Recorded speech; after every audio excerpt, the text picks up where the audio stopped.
Good evening. Good evening. Thank you. Good evening. I'm John Miko, president of Founding Forward, and just absolutely thrilled to have you out on our Valley Forge campus, on this beautiful, historic campus. Thank you for being here.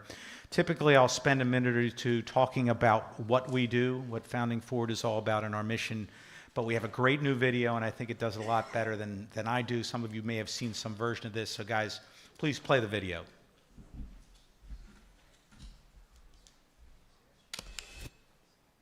If the American founders agreed on one thing, it was this: their revolution for freedom would fail without citizens who understood the principles upon which it was built. And that's the mission of Founding Forward: to educate students, teachers, and the broader community about the meaning of the Declaration of the Constitution and to renew the foundation for responsible citizenship. This experience isn't confined to the classroom. The lessons of America's democratic journey come alive when you stand in the places where history happened. At Valley Forge, where the American cause was held together through courage and sacrifice. In Philadelphia, where a band of revolutionaries pledged their lives for the cause of freedom and gave the world the most durable constitution in history. This is how you teach the next generation about the rights and the obligations of citizenship, by immersing them in the American story. As a teacher, I believe in experiential learning. I loved getting to go to the place that we spoke about. It helped me see the best version of myself and strive to become it. These Founding Forward programs really allow you to gain the knowledge that you need to be a more active citizen in our democracy. Our republic depends on citizens like this. Citizens who understand and embrace the American story and want to shape its future.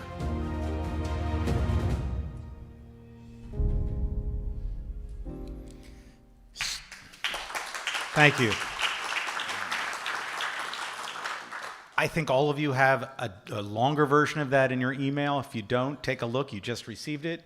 And please share it. We need your support. We need more people to know about this great and important work that we're doing. If you are a donor, I thank you. If you're not, please consider making a gift. We need everyone on board for this great mission, and we're here to expand it. So just a few words about this campus for those that have not been here before. This campus was founded, and Freedom's Foundation of Valley Forge, founded by, among other people, Dwight D. Eisenhower. So that's why tonight's program is especially interesting and on point. And ever since it was founded in 1949, this campus has been providing civic education on a national scale, and what we're going to do is make it bigger and better and more impactful, and we need your help to do that. So I thank you in advance for that help. A few housekeeping items. If you would take a moment to turn off your cell phone, I appreciate that. We will have Q&A. We'll do that via microphone, so staff will come around with microphones, and please just raise your hand, and we'll get to as many of them as we possibly can. There's a QR code. I think it's actually everyone has them on the seat. We'd want to know what you think about this program, and we want to get your opinions about future programs. It really does help us, so please take a moment and let us know your thoughts. And upcoming programs, we have really a wonderful lineup for the fall. October 7th, we have a program on China, Rise of a Superpower with Raina Mitter. That is in Philadelphia and the Union League. And then we have a Liberty series on October 15th, Victims of Communism, with Elizabeth Spaulding. And then another Liberty series on the 28th of October, Inside the Supreme Court, with Michael Gerhardt, Robbie George, moderated by Stephanie Lindquist. That's kind of our annual Supreme Court program. We hope you'll be there. All of this is on our website. Please go and look at that and all the wonderful things we're doing. Everything we do is because of your gifts of finances, your gift of time, your gift of talent, and we have a wonderful group of board members who give that all the time. A number of them are here today. I just want to mention them. Tom McGarrigle, thank you, Tom. Mike Piotrowicz, where are you, Mike? John Nelson, thank you, John, for everything that you do. And to introduce our program, my good friend, Sue Heindel. Sue.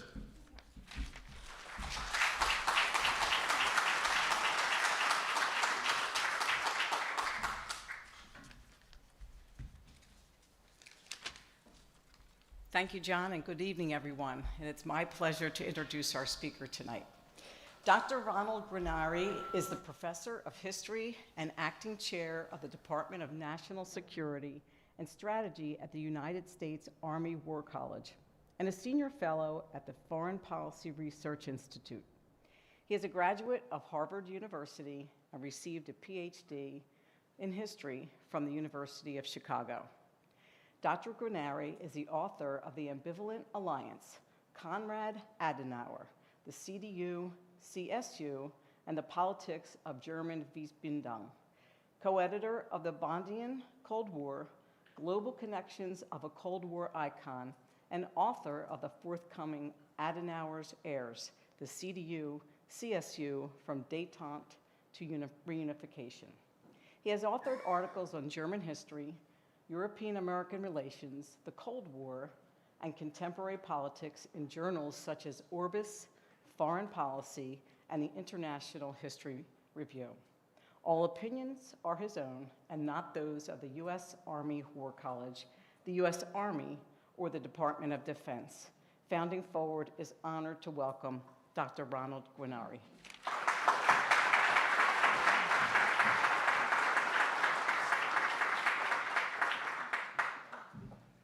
Thank you, Sue. Thank you, everyone, for coming out here tonight.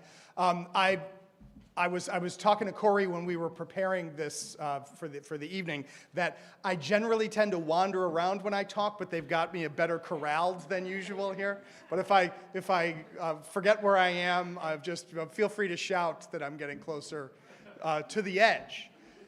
But actually, that's very appropriate for the topic we're going to talk about tonight, right? We're talking about General Eisenhower, President Eisenhower, Dwight Eisenhower, citizen, Dwight Eisenhower, American.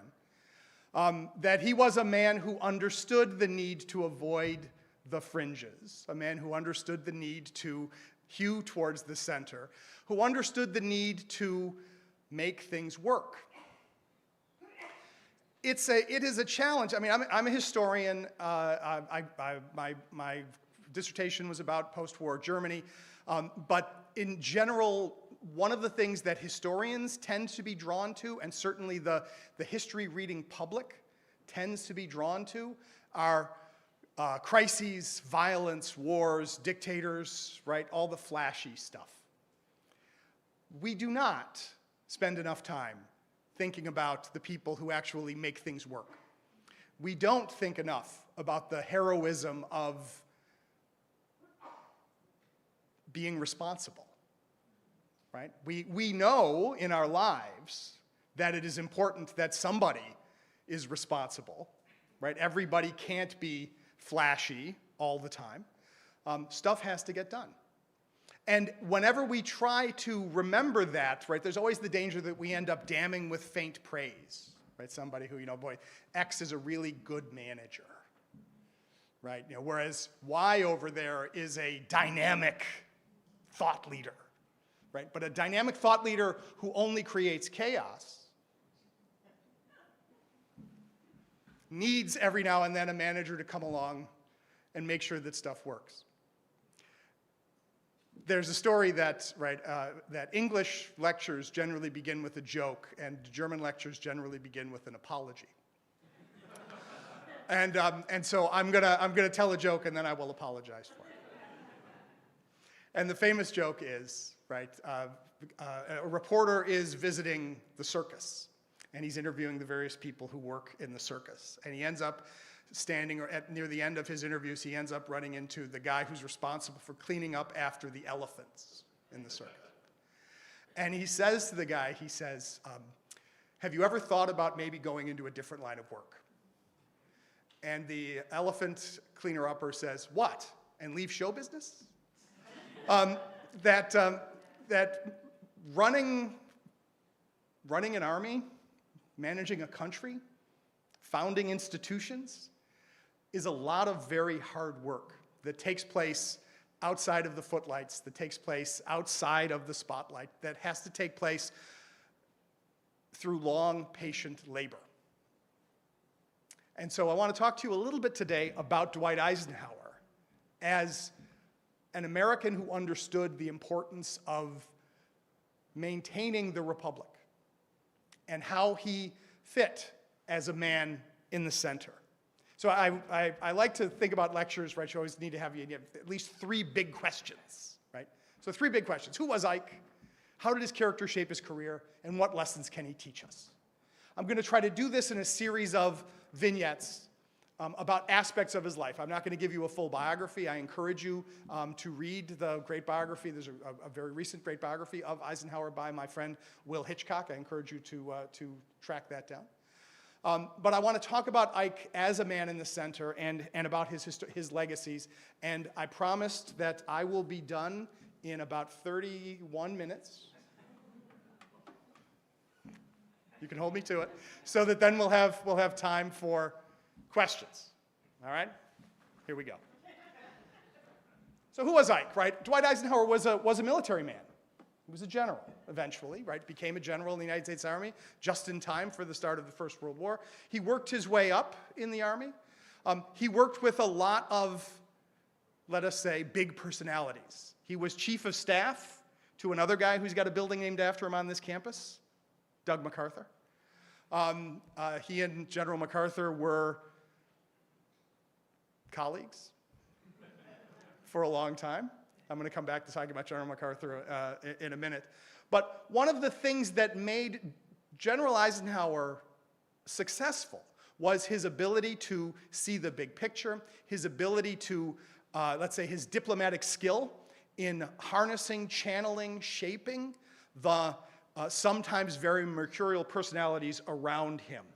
We see just in these couple of pictures, we see General MacArthur or General Eisenhower with General Field Marshal Bernard Law Montgomery, the commander of British forces in the Second World War on the European continent. We see him with Omar Bradley. I chose to cut this picture off on purpose. Can anybody guess to whom General Eisenhower is looking and smiling in this picture? There's 3 men in that original picture. Anybody want to guess who that 3rd person is? General Patton is in that picture, right? And famously, right, managing General Patton was one of General Eisenhower's biggest challenges. And it's interesting, right? The relationship between Eisenhower and Patton has taken on almost mythic proportions, right? Famously, in the film Patton, which I'm sure if you haven't seen, right, your lives are impoverished, and I hope you'll go home and watch it tonight. But if you've seen it, right, General Eisenhower is a constant presence in that film, but is never seen, right? No one plays General Eisenhower, but everybody always talks about what Ike wants. And General Patton is constantly struggling against what he feels as this sort of this hidden hand that's holding him back. But it was General Eisenhower's decision both to pull Patton out of the line when Patton had gotten out of control, and then to reinsert him when Patton's creativity, when Patton's strategic daring was necessary and important to win on the battlefields of France and southern Germany. Right? Somebody has to know how to do those things. Right? Somebody has to take responsibility for the decisions that affect the entire theater of operations, right? Not just the vanity of this or that commander who wants to get to this or that town before this or that other guy. And it's not always easy. And General Eisenhower was very aware of that responsibility. Right? Many of you may know that literally, after he finally makes the decision, and it comes down to him personally in a meeting in June of 1944, after hearing about weather forecasts and tides and phases of the moon and weather forecasts again, to decide that D-Day would be the 6th of June. He makes that decision. Says, "Gentlemen, I find the prospect of further delay intolerable."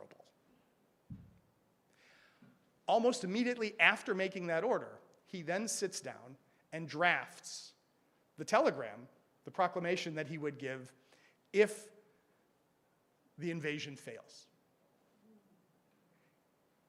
where he says, right, the decision was mine, I take responsibility for that decision. So he was willing to consider, right, the prospect of failure. He knew the risks that were being taken, and he was willing to accept that responsibility. That's leadership. Leadership is, lots of other things, right? People think of leadership as being out in front, being visible, being loud, being somebody that people sort of, get excited by. But leadership is also making the decisions, owning the decisions, making sure that your subordinates have what they need in order to make the decisions work.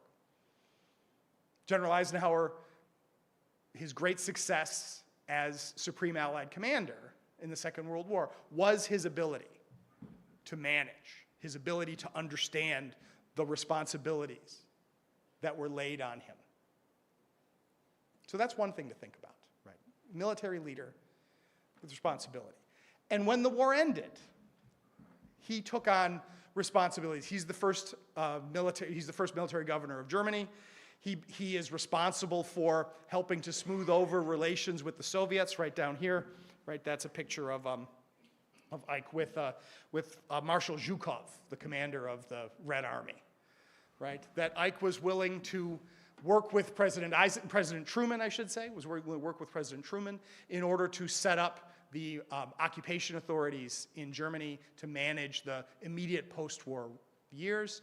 And after spending a couple of years away from the military, right, Ike eventually in 1946-47, right, he leaves the army, he goes and becomes president of Columbia University, among other things, and gets involved in various activities. He is called back after the start of the Korean War, when there was a concern that while the war was raging in Korea, that people felt as though that Europe was essentially undefended. And it is, the NATO alliance had been created in 1949 simply as an American guarantee to the Western Europeans. But after the outbreak of the war in Korea, the decision is made that NATO needs to have a command structure, needs to actually have military forces attached to it, and needs to have a person who can be the Supreme Allied Commander in Europe. And whom does the United States select to be that first Supreme Allied Commander of NATO forces? General Eisenhower. Because he would be the reassuring face and the steady hand to stand up Supreme Headquarters Allied Powers Europe, to stand up the role of Commander-in-Chief of European forces, Supreme Allied Commander, Europe. This headline is a famous photo from the spring of 1951. That is the moment when General Eisenhower, coming out of a meeting, was told that President Truman had relieved General MacArthur of command in Korea. This is, of course, a story that might be a little too big for this lecture, but as we know, that General MacArthur, who had been American military governor, proconsul, emperor of Japan, was also then the supreme commander of forces fighting against the North Koreans, had, through a brilliant piece of strategic and tactical daring, had gone around the North Korean forces, landed at Incheon, had driven the North Koreans out of South Korea, was chasing them all the way to the Chinese border. When he was told that he needed to back off rather than bring China into the war, he ignored warnings from his own intelligence people. He ignored warnings from the president. When the Chinese did indeed intervene in the war, he then criticized the president in letters to members of Congress, claiming that the responsibility for the Chinese invasion and everything was not his, but somebody else's, and that he had all the answers. President Truman didn't like that very much. President Truman decided to fire him. That's the look on Ike's face when he walks out of the meeting and they say, General Eisenhower, did you hear General MacArthur had been relieved of command? We don't know exactly what was going through Ike's mind at that moment. He might have been thinking, yeah, I always knew Doug would be something of a problem. But it's also, the struggle with that idea is MacArthur the military man, MacArthur the person who felt like he was in charge of the fighting, who felt as though he could overrule the civilian authorities. Eisenhower respected those limits, respected those rules in a way that MacArthur did not. And that's an important part of Eisenhower's legacy as well, is by both with enormous military prestige, right? And the fact that that enormous prestige was what had led him to be appointed Supreme Allied Commander Europe in 1950, right? That he still understood that you had to work within the civil-military relations within the United States. That Ike understood this, that the goal was to create a stable, peaceful world after the war. And while this meant that the United States needed to be strong and needed to be able to defend its friends and needed to be able to deter its enemies, that had to be done in a way that did not endanger the structures of the republic. So once again, Eisenhower's sense of responsibility shines through.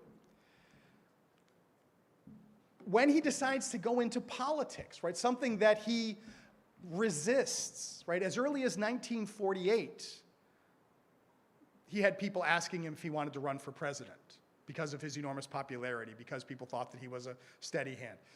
The Democratic Party approached him. President Truman indicated that if Ike decided he wanted to run for president as the Democratic nominee in 1948, that Truman would step aside and allow Ike to have the nomination. Ike turned it down. He was not interested. But by the time the early 1950s and by the time the 1952 presidential campaign looms on the horizon, right, the drumbeat to bring him into politics becomes even greater. And Ike, you know, some of his critics claim that he played up his reluctance, right? He stayed in Europe. He allowed people who supported him to put his name forward as a potential nominee, especially his friend, Senator Henry Cabot Lodge, Jr. of Massachusetts, and other members of the Republican Party who wanted to see Eisenhower get the nomination. And here's where we get to see the very interesting problem of Eisenhower as a man in the middle, as a man in the center. And I did mention that here's somebody who essentially both major political parties were willing to imagine nominating for president.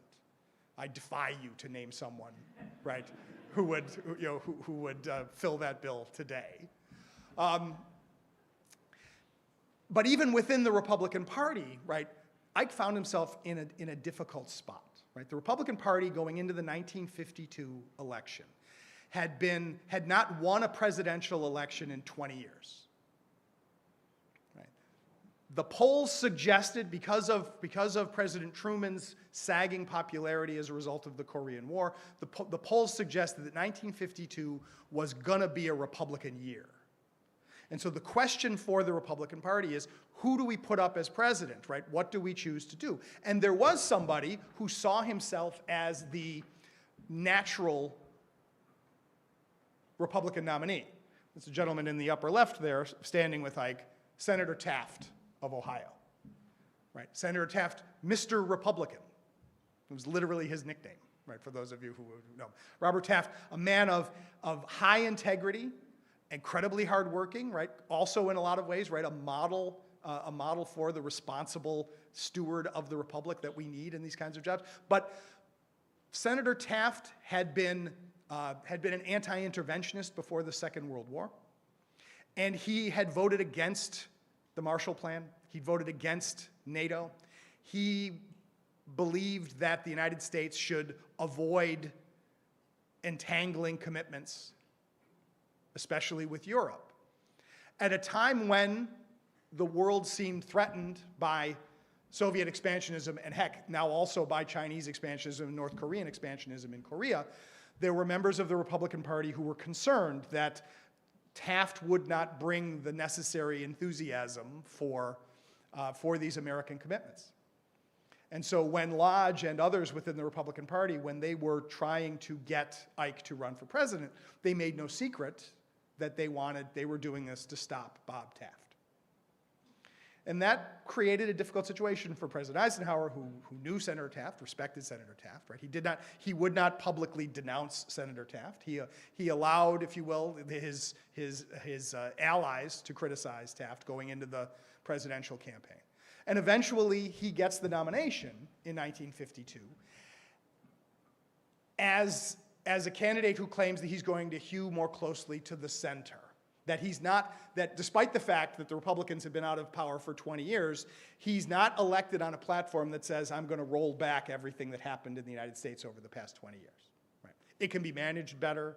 We can balance the budget. We can make programs work better. But the goal is effective stewardship of the United States. That's the message that Eisenhower puts forward. It's a hard time, because also within the Republican Party, right, let's say a much more complicated problem for the Republican Party than Senator Taft was another senator, right, the junior senator from Wisconsin, Joseph McCarthy. Now, McCarthy had been, since 1950, had been a very effective, I could say, right, attack dog for the Republicans against the Truman administration, against the Democratic Party, by accusing them of failure to stand up to communism. By 1952, McCarthy was enough of a lightning rod and vote-getter for parts of the Republican Party that Eisenhower feels as though he cannot directly criticize Senator McCarthy. Ultimately, after he's elected president, when he feels that Senator McCarthy is going too far, and especially in 1954 when Senator McCarthy begins to attack the Army, President Eisenhower is able to help to manage, let's say, Senator McCarthy's gradual ushering off of the political stage. We can talk about this in the question and answer period. But it is an interesting question to watch how that Ike doesn't try to fight McCarthy with the same, let's say, the same headline-grabbing glee with which McCarthy fought his enemies. His approach to McCarthy takes longer. His approach to McCarthy is patient, but his approach to McCarthy is such that by the time McCarthy is censured by the Senate in 1954, then the Republican Party can move on from Senator McCarthy. So in a lot of ways you would say, and certainly a lot of people within the Republican coalition felt like Eisenhower was too meek, too moderate, too centrist. Right? In fact, famously, when he runs for re-election in 1956, William F. Buckley Jr.'s magazine National Review, which was just a year old in 1956, and saw itself as the voice of conservative, of aggressive conservative ideology, right? In a lot of ways, very creative, very funny, very smart. The editors of National Review have a big internal disagreement about whether or not to endorse Eisenhower for president in 1956. Now, Ike's slogan was, "I like Ike." National Review runs an editorial in 1956 where they say, "We prefer Ike." In other words, right, we're not going to endorse Adlai Stevenson. We're not going to endorse certainly not going to endorse Adlai Stevenson, and we're not going to endorse some kind of maverick right-wing challenge. It's like, okay, I guess we prefer Ike. And it's interesting to think about that because Ike's critics on the left portray Ike as this hidebound conservative. They portray him as this, anti-intellectual figure. They portray him as, as compared to Adlai Stevenson, who was the Democratic nominee in both 1952 and 1956. There's a famous moment when Governor Stevenson is giving a speech and a woman shouts from the audience, right, "The thinking people of America are with you, Adlai." And he responds, "Thank you, madam, but we need a majority."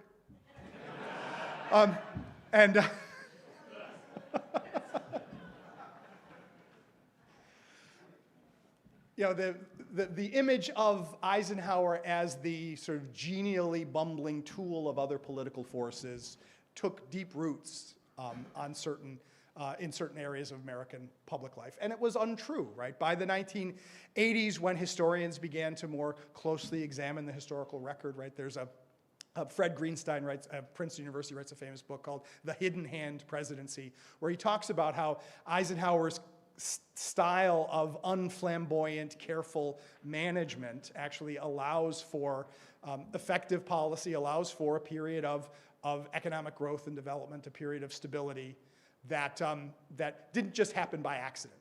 And it didn't happen because somehow other people around Ike were making it happen. Rather, it happened because Eisenhower himself was serious about trying to carefully manage the government. And this people complained, right? When he talked about balancing the budget, he didn't just talk about balancing the budget by cutting somebody else's programs, right? He actually tried to cut programs across the board. He reduced the defense budget. He reduced, he tried to manage the tax system in such a way that it brought in enough money to pay the bills. A man of the center. And that also carried over into his role as a world leader, right? I mean, he's president of the United States between 1953 and 1961. I don't have to tell you, right? Those are kind of busy years in world history, right? This is the period of, not just the period of the early Cold War, but he becomes president 2 months before Joseph Stalin dies, which immediately raises questions about what's the future of the Soviet Union, what's the future of Eastern Europe, how should the United States deal with the communist bloc. He becomes president when the Korean War has reached a stalemate and the public is desperately demanding some kind of conclusion. One of the things Ike promises in the 1952 campaign is, if I'm elected president, I will go to Korea and I will see the situation firsthand. The implication is he will then find a way to end the war, which he does in July of 1953. The result is not completely satisfactory, I would say, right? The fact that essentially it's an armistice that we are essentially still living under today. But he stops the killing. In his early years, right, Eisenhower talks a lot about trying to find ways, because he wants to balance the budget, because he doesn't want the United States to be overcommitted to spend, he feels very strongly, we're going to talk about this at the end, but he feels very strongly that the defense budget is necessary for the security of the United States, but that stable finances are essential for the security of the United States too. So early on, right, one of the things that his administration talks about with the so-called New Look military policy of the early 1950s is a reduction of emphasis on land forces, greater emphasis on air power, greater emphasis even on nuclear weapons as a form of deterrence to maintain the peace. And so he proposes programs, Atoms for Peace, right? The idea of encouraging the peaceful sharing of nuclear technology. Not weapons, but sharing nuclear technology for the purposes of stable energy sources, for the purpose of international prosperity. He proposes open skies, right, to allow everybody to be able to overfly their potential rivals' territories, so that nobody can be secretly planning invasions or attacks. It's quite interesting that the Soviets reject open skies, but when the Soviets launch Sputnik, one of the things that Eisenhower says, without over-dramatizing, right? He will eventually push forward, right, the massive investments in science education and education in order to develop American technology. But the American position is, that's terrific, right? That means you're overflying American territory, and we are not complaining about that. So I think that means everybody can overfly everybody's territory, right? That by choosing to accept the idea that space was something sort of up above traditional airspace, right? This allows for the development of American satellites, which are far superior to those of the Soviets, and will actually be essential for helping to maintain peace and stability in the future by giving American policymakers clear insights into the realities of Soviet missile programs as opposed to their propaganda. But Ike has to make some difficult decisions, right? He relies very heavily on his Secretary of State, John Foster Dulles, somebody who had deep roots within the Republican Party. John Foster Dulles's diplomatic career went all the way back to the Paris Peace Conference, right? John Foster Dulles had been an important member of the international sort of policy establishment. Dulles was a strong anti-communist, but also was very interested in finding ways for the United States to develop better relations with the former colonial areas of the world. And sometimes this was a hard thing to balance, because right? What do you do when post-colonial governments flirt with the Soviet Union.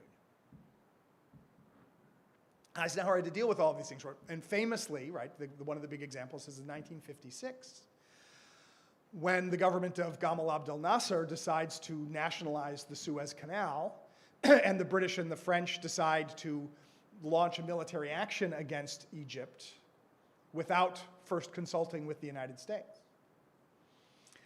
And Eisenhower is in a tough spot because on the one hand, he understands his British and French allies and their interests, but at the same time, he would prefer for Nasser not to be driven into the arms of the Soviets, especially precisely at the time when the Soviets are crushing freedom in Hungary.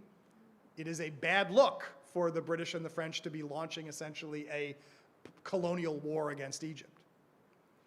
And so Ike is not afraid to both denounce what the Soviets are doing in Hungary and to denounce what the British and the French are doing in Suez. He puts heavy, quiet, behind-the-scenes pressure on the British to end their campaign. If you watch The Crown, like many people in this room probably do, right? They have a whole episode about the Suez effort. And my late wife, we loved watching The Crown together. But those early seasons were tough because with all that history of the 1950s and 1960s, she had to constantly listen to me explain to her what was really going on. Sorry, honey. Don't go to the movies with historians, people. But the idea that Eisenhower recognized that if the United States was going to be the leader of the free world, that meant encouraging the members of the free world to do the right thing. And it meant, and this is something else, that it might become necessary to actually talk to the other side, right? Picture in the upper right there, that is Geneva in the summer of 1955. That is the first four-power summit in 10 years, right? That no president had met with a Soviet leader since the Potsdam Conference in July of 1945. Well, this meeting, which was formally a meeting of the four occupying powers in Germany. So that's why, that's Nikolai Bulganin sitting next to Ike, sitting next to Edgar Faure of France, and Anthony Eden of the United Kingdom.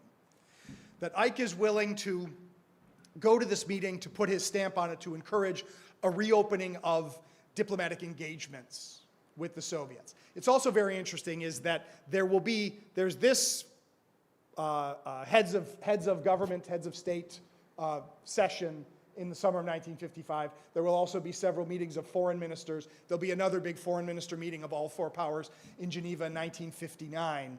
But Ike also presides over the period where the real focus is less on the sort of four-power cooperation and more on US-Soviet meetings. That in 1959, Ike will welcome Nikita Khrushchev. So this up in the upper left here, right? That's Khrushchev and Ike.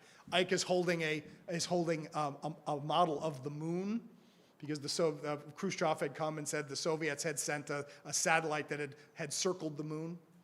And so he wanted to show the moon. And so Ike as a good host, right, was sort of genially sort of thinking, right, that's real cute. In case you're wondering who else is in that picture, right, the young man, of course, to the left of Eisenhower there, that's Vice President Nixon. Behind him is Henry Cabot Lodge, who was the ambassador to the United Nations. That was his reward for helping make Ike president. And then behind him that's Christian Herter, who's the answer to a trivia question. He is the second Secretary of State for Eisenhower after John Foster Dulles passed away in 1959. But the idea is Ike was willing to, he brought Khrushchev to the United States. He allowed Khrushchev to tour the United States, right? Khrushchev famously goes to Hollywood, right? He visits cornfields, he visits all these places. He goes to the Eisenhower farm in Gettysburg. Partially, Ike wanted to do this because he felt that encouraging dialogue would be better to lower the international temperature. He wanted to set a model and an example. Ike never got to visit the Soviet Union. The plan was for him to visit the Soviet Union in the spring of 1960. But that plan was canceled after the shootdown of the American U-2 spy plane over the Soviet Union in May of 1960. There was a summit scheduled for Paris, and then Ike was supposed to go from Paris, was going to go to the Soviet Union shortly thereafter, but that all got canceled. But what we do know is that Khrushchev actually, in preparation for Ike's visit to the Soviet Union, had actually given orders for the construction of a golf course. I don't know if it was ever finished. I don't know if anybody plays golf on it now, but you can't talk about General Eisenhower, President Eisenhower, without mentioning golf at least once. But Ike also presided, in addition to thinking big about US-Soviet relations, he also presided over a period of change and ferment within the transatlantic community, right? And this was my initial sort of entry into the study of Eisenhower, right? By the time he became president in 1953, 6 countries of Western Europe had already come together to form the European Coal and Steel Community. That organization would eventually grow into the European Economic Community in 1957. Ike would be president when the NATO alliance would add Greece, well, they had Greece and Turkey, but they would also add West Germany in 1955.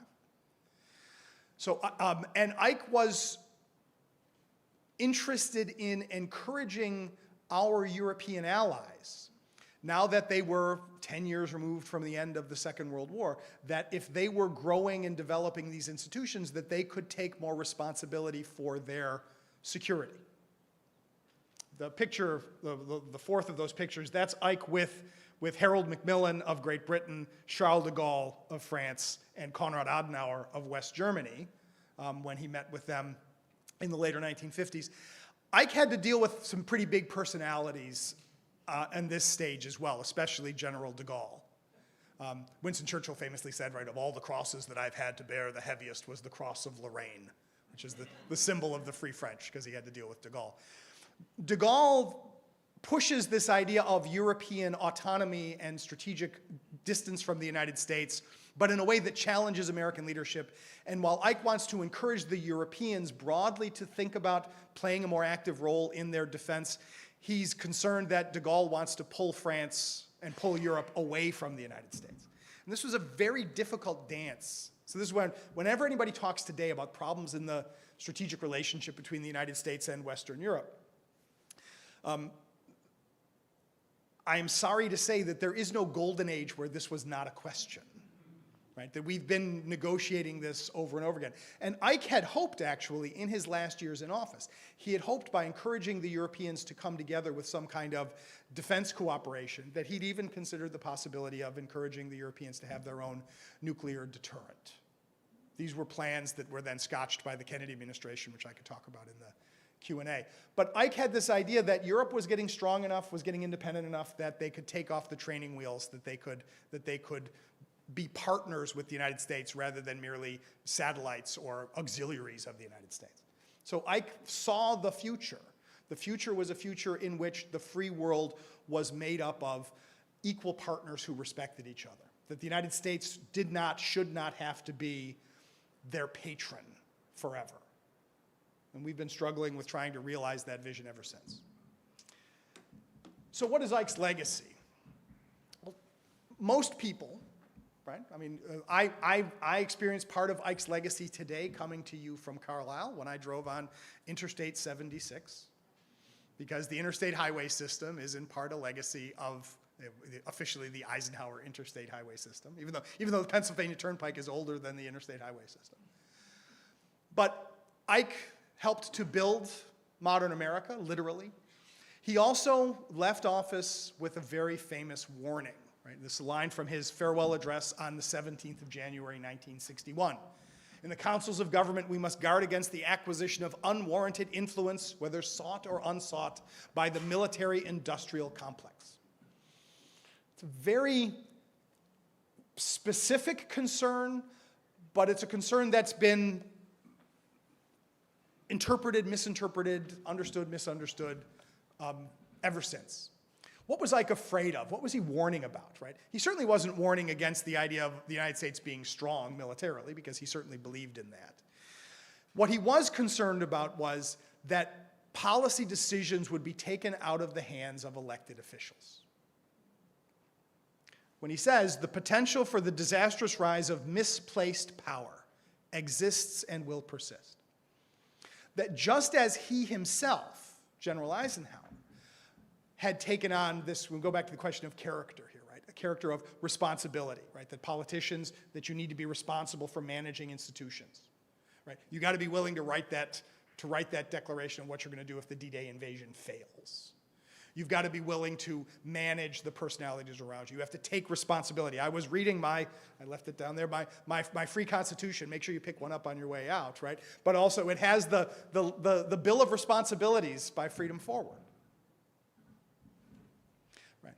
Bill of Responsibilities is about we as citizens have a responsibility to govern ourselves, right? We are supposed to do that. We're not supposed to shuffle that responsibility off to somebody else. Sometimes that means we're going to have to manage our disagreements. Sometimes that means we're going to have to accept decisions that we did not completely agree with because they are the ones that have been made. We have to make things work because that's what citizens do. And what Ike was afraid of is if technocratic interest groups impose their will on political leadership, that this is potentially dangerous for the Republic. Ike was reminding us that we have to be responsible citizens. You can't have a republic without Republicans. You can't have a democracy without Democrats, small d, small r. And we all have to work together in order to make that work. Dwight Eisenhower presided over a period of great peace and prosperity. He then turned over power to the youngest man ever to be president of the United States. And this is, I want to end with this interesting thought, is the transition in January of 1961 from Eisenhower to Kennedy. That is the largest age gap between outgoing and incoming presidents in American history, right? Ike was 27 years older than John Kennedy, right? John Kennedy could have been Ike's son. It's a funny thing, right, that imagining that kind of transition, right? And that even if, another thing people don't realize is if Richard Nixon had won in 1960, he also would have been the youngest man elected president of the United States. Not the youngest man ever become president, that's Teddy Roosevelt, right? Once again, don't go to movies with a historian. But the idea that the country was about to enter into a period of enormous change. And Eisenhower saw that he had done what he could, and his generation had done what they could to stabilize, to develop this free republic, and to pass it on to future generations. That's what he did. That's what we are called upon to do. We are called upon to do the work of making the republic work. That's the legacy of Dwight Eisenhower. That's what we try to do here at this organization. That's why, echoing my friend John and my friend Sue, that's why you should all give lots of money to this organization. And that's why we're all here tonight, and I thank you for your attention, and I'm here for your questions.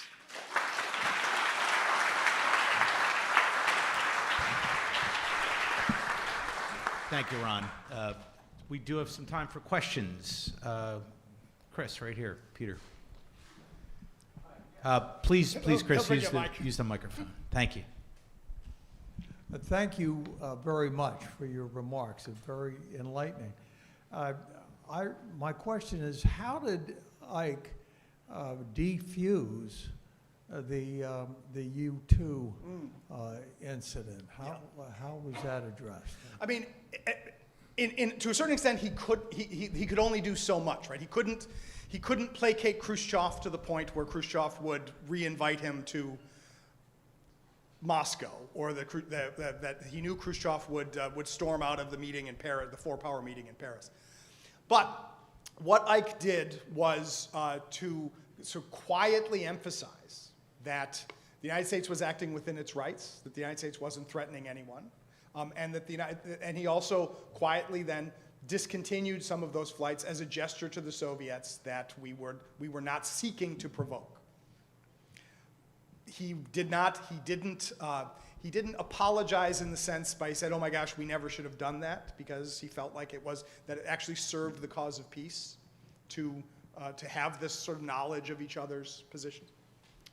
But it is a clear example of him wanting to stand by what he saw as American rights and American responsibility to maintain peace without adding to the provocation. So he lets Khrushchev throw his temper tantrum and lets the storm pass.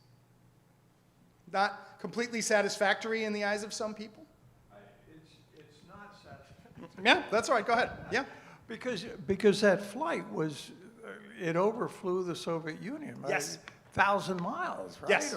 Yes. And Yes. and it's hard to say. The initial response was that we drifted off course or something like that. Oh no, I mean, it was that's the thing whatever, is as often happens, right? First you get the first there is the oh gosh, why didn't anybody tell me about this? And it was a profound embarrassment for the United States, even though we'd been doing it for quite some time by then, and even though this is one of these interesting things too, because there's an element of pilot error involved, right? There's also we'd gotten a little lazy, assuming the Soviets could never see us and could never reach that high with a missile. Surprise, surprise. It's also clear that when the plane was shot down, the assumption was the pilot was dead, and so when the Soviets are actually able to produce the pilot, then the United States has to take a much more shamefaced response to the event. Yeah. Now it's not a great way to late in Ike's time in office, because he really had been hoping for the Paris summit, and then his visit to Moscow was supposed to really to help to bring an end to the Berlin crisis, and instead everything just gets pushed off to the Kennedy administration. You bet. Question right here, Kristen. Excuse me. Sir, again, thank you very much for a great presentation. My pleasure. Ike, in so many areas, you see that he could foresee problems. He kept us out of Vietnam. He tried very hard to keep us from overspending in the rocket race against the Russians. Yep. But then in other areas, had he perhaps taken action, maybe we would see a different line in the country. Especially in the issue of civil rights. I wonder if you could perhaps share some thoughts on that. I mean, this I think is, Eisenhower's record on civil rights is complicated in the sense that he does send he does send troops to Little Rock to help to integrate the schools there, but he also is enough of a, let's say, this is where moderation can get you in trouble, right? In the sense that as a moderate, as someone who had a lot of Southern friends, as someone who, someone who was a member at Augusta National Golf Club, it's unclear that Ike recognized the urgency of the problem of civil rights. But it was also part of this larger issue, right? How complicated the civil rights issue was within American politics in the late 1950s. It's not to excuse things, but the Republican Party generally was in favor of civil rights legislation in the 1950s. The Democratic Party, large segments of the Democratic Party, were not, and so passing legislation was very difficult, right? Famously, right, the record for longest individual filibuster was set by Senator Strom Thurmond, filibustering the Civil Rights Act of 1957. And so actually passing legislation was devilishly difficult. And the fact that Ike did not more aggressively make this a priority for his administration was I would say, sadly, a function of the time. But he also recognized when he felt that local officials were going too far. So Governor Faubus in Arkansas was going too far by forcibly trying to stop integration of Central High in Little Rock. And that's when Ike feels he has to act. Sure. Right there, Peter. So you started your excellent presentation kind of comparing the current president to Eisenhower. Did I? Comparing and contrasting. Of course, they also had something in common. Their political base came from popularity emerging outside of partisan politics. Mm-hmm. They both loved golf. Maybe the comparisons end there. They're the two presidents in our history in the last 150 years who did not hold elected office before they were president. Yep. Do you think having presidents with power bases outside of partisan politics are an asset or a threat to democracy? I mean, this is an excellent question, right? The comparison is interesting, right? Because certainly, Ike's not the first American president to be from outside of, to be a non-politician, in the sense Grant wasn't a politician, right? William Henry Harrison wasn't a politician. Andrew Jackson wasn't a politician, right? So we can think of presidents who were outside of politics. But that comparison with President Trump is interesting, right? What happens when you've got somebody, and when I said I defy you to think of somebody who would actually be talked about by both political parties, Donald Trump could be one of those people, because there was a time, of course, when he himself identified as a Democrat and thought about running for president as a Democrat. Not that the party wasn't exactly rushing to pick him, but that was a possibility. What I think is really interesting is that it's one thing to come from outside of partisan politics, which allows you to have sort of a clarity of vision of let's make things work. And this is what the important thing is. While Ike wasn't a politician, Ike had devoted his life to a service of the country.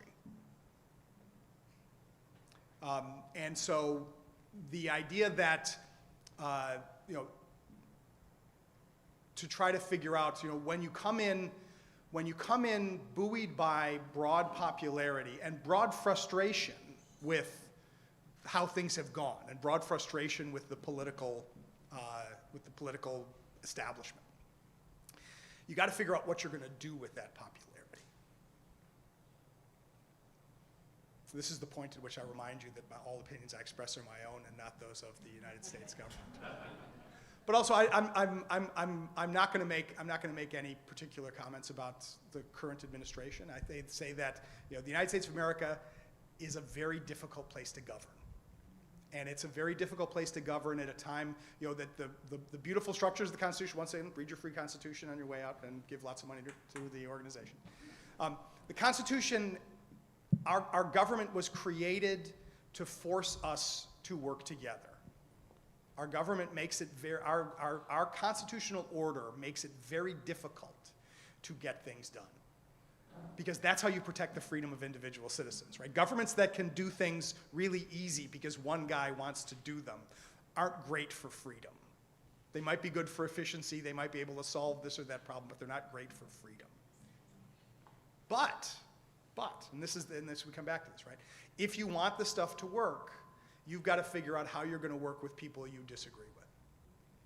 And this is a problem for all of us as citizens, is if we get too angry, too frustrated, too impatient, too self-righteous, to imagine that somebody else might have an idea that we haven't thought of that might not be terrible, then we're not going to be able to govern this country. And that would be a terrible tragedy. I thought you were going to go positive, and I was going to end there. So we're going to do one more. We're going to do one more question, General. But I will say, so far so good, people. Right, 250 years, we're doing great. One last question. So, can you tell us briefly how President Eisenhower led to the demise of Senator McCarthy? Oh, sure. I mean, it's a tough one, right? Because when he comes, like literally, Ike stayed in Europe until the very last minute as Supreme Allied Commander. And so by the time he comes to accept the Republican nomination in the summer of 1952, McCarthy is a big deal in the Republican Party. And Ike can't, certainly can't denounce McCarthy. He needs McCarthy's support to get elected. He avoids appearing in public with McCarthy as much as he possibly can. But then once he becomes president, I mean, this is where it becomes the kind of thing is when he becomes president, when John Foster Dulles becomes Secretary of State. Dulles had been critical of the State Department during the Truman administration. So when McCarthy was hammering away at the State Department and it was Harry Truman's State Department, Republicans were saying, that's great. Once it's now John Foster Dulles' State Department, they begin to say sort of quietly, hey, Joe, you got to let up on the State Department here. We got to do our jobs. And Eisenhower made the conscious decision to sort of let McCarthy continue to do his thing, but to try to give him as little encouragement as possible. And this would eventually, when McCarthy, in search of ever newer moments, headline moments, when McCarthy decides to attack the Army in this sort of the Army-McCarthy hearings, there's a lot of evidence that Eisenhower in the Army and other Republicans in the Senate, right, that they begin to distance themselves from McCarthy, and they begin to prepare for censuring him for going too far. And McCarthy is the very first school paper I ever wrote was about Joe McCarthy. So, on my way out, if you want to talk more about Joe McCarthy, I could go on and on about Joe McCarthy. But it's a really interesting thing is that, the story famously is that McCarthy's aide, David Schein, is drafted. And McCarthy doesn't want Schein to get drafted. And so he complains to the Army and tries to pull some strings to get Schein placed someplace close to Washington. And when the Army won't play ball, McCarthy then begins to criticize the Army for being riddled with communists who are undermining the United States. And there's a particular scandal about a particular dentist at an Army facility in New Jersey, Irving Perez, who may or may not have had communist beliefs but still managed to be promoted to major in the Army. And so McCarthy and his friends, they start pushing forward this slogan, who promoted Perez, right? How did we end up with this communist in the Army? And this is when Eisenhower loses his patience, right? And McCarthy will eventually embarrass himself on television because this is where he launches an attack against a young staffer on the Senate committee staff, and that's when name is escaping me now, Joseph Welch, I think it is, says, sir, have you lost all dignity, right? And that's when Eisenhower then lets the Republican leadership in the Senate know that they should censure McCarthy and that the president's not going to protect him. And that's what leads then the Senate to censure Joe McCarthy in 1954. Famous vote, right? He's, one very important senator is absent on the day to vote to censure Joe McCarthy, and that's Senator John Fitzgerald Kennedy, whose father was a friend of Joe McCarthy and whose brother worked for Joe McCarthy. Senator Kennedy scheduled back surgery during that week, so he was, I totally would have been there, but managed to avoid voting on the censure for Joe McCarthy. And so, I mean, it's an interesting question because, right, the way that the fear, this is something that, Eisenhower was, of course, very serious about the security of the United States. But he was also very concerned that too much of an emphasis on conspiratorial thinking about some vast communist apparatus, which was not borne out by the facts, would eventually just make Americans scared and would lower morale to no good purpose. And then one last thought, sorry, John, I'm going on longer, but I gotta say that the founder of the John Birch Society, Robert Welch, right? The John Birch Society, its founding document is this long book written by Robert Welch called The Politician, whereas Robert Welch, candy magnate who was responsible for Junior Mints, among other things, right? Robert Welch claims that Dwight Eisenhower is, quote, a conscious agent of the worldwide communist conspiracy. Because, yes, this is the phrase, and this will eventually lead to problems between the Birch Society and William F. Buckley at National Review, because he's like, I'm all for the anti-communist stuff, and Buckley even writes a book defending McCarthy. But Buckley's like, if you start calling Dwight Eisenhower communist, I think we've gone a little too far. And so that's part of, when we think about Eisenhower as a man in the center, is, as somebody who was, small c conservative for sure, right? He was a Midwesterner who believed in, solid American values and national defense, that he was concerned that too much emphasis on wild conspiracies does more harm than good. Ladies and gentlemen, please thank Ron Granieri. Ron, thank you. Thank you, everybody. Thank you for being here tonight. October 7th.